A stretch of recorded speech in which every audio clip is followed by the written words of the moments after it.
We all know Dr. Doofenshmirtz, the not-so-evil supervillain who's weirdly obsessed with taking over the tri-state area.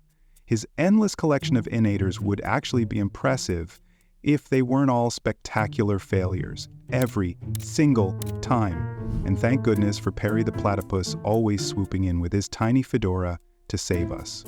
But here's the thing. Buried between the ball gowninator and the big sad eyesinator are some genuinely terrifying doomsday devices that could literally vaporize the entire planet. The only thing protecting us is Doof's extraordinary ability to sabotage his own evil plans. So today we're diving into how the world could have ended if Dr. Doofenshmirtz wasn't so hilariously bad at being evil. Let's start small. Literally, the Shrinkspheria. This thing can turn anything subatomic. Entire buildings, cities, even countries, gone. 1 second it's there, the next, poof. No explosion, no rubble, just deleted from existence. Terrifying, right? So what does Dr. Doofenshmirtz use it for? Road signs. And pelicans. Seriously? That's your evil plan? But imagine if Doof actually hated humanity. He could just type Canada and poof, an entire country erased with a single click. It's basically a reality delete button. But as scary as that sounds, it's nothing compared to the next doomsday device. Imagine this. You're having a quiet Sunday afternoon, sipping your coffee, maybe scrolling through your phone, and then, boom! A laser beam from space obliterates a billboard across the street. Sure, you never liked the guy on that billboard, but still, who has a freaking space laser? Turns out Dr. Doofenshmirtz does. He built a satellite-mounted death ray that can target anything on Earth with pinpoint accuracy. Skyscrapers, military bases, your ex's apartment, nothing is safe. It's the kind of thing you'd expect from a Bond villain. So what does he use it for? Destroying a billboard that was blocking his view of traffic. Because he couldn't enjoy the road rage down below his building.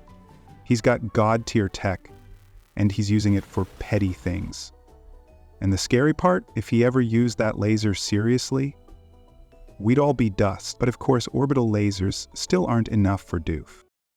He built the historical army Retrievinator to summon the Spartan army and become their general, finally taking over the tri-state area.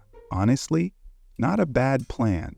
But in classic Doofenshmirtz fashion, he sabotaged himself by accidentally summoning the Mongols instead. You know, the empire that conquered half the known world.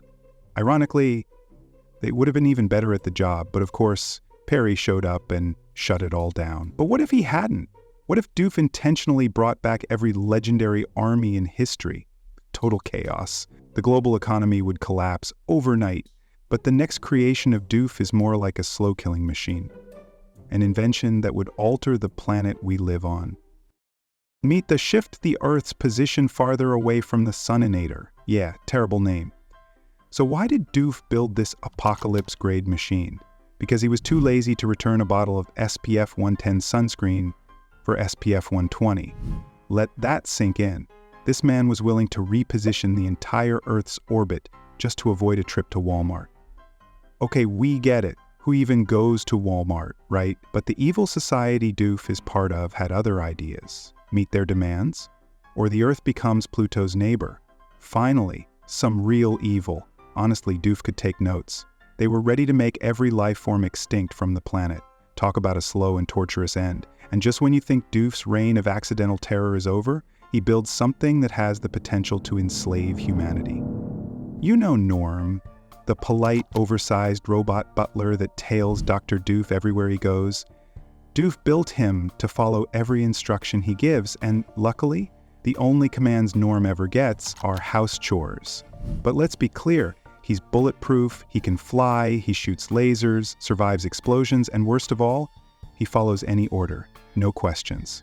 He's not evil, he's just obedient, which means he's one emotional breakdown away from turning into a robotic extinction event. And the only thing that's ever saved us is the fact that Doofenshmirtz is really, really bad at being evil. So the next time you laugh at one of his ridiculous innators, just remember, he could have ended the world. He just never got around to it.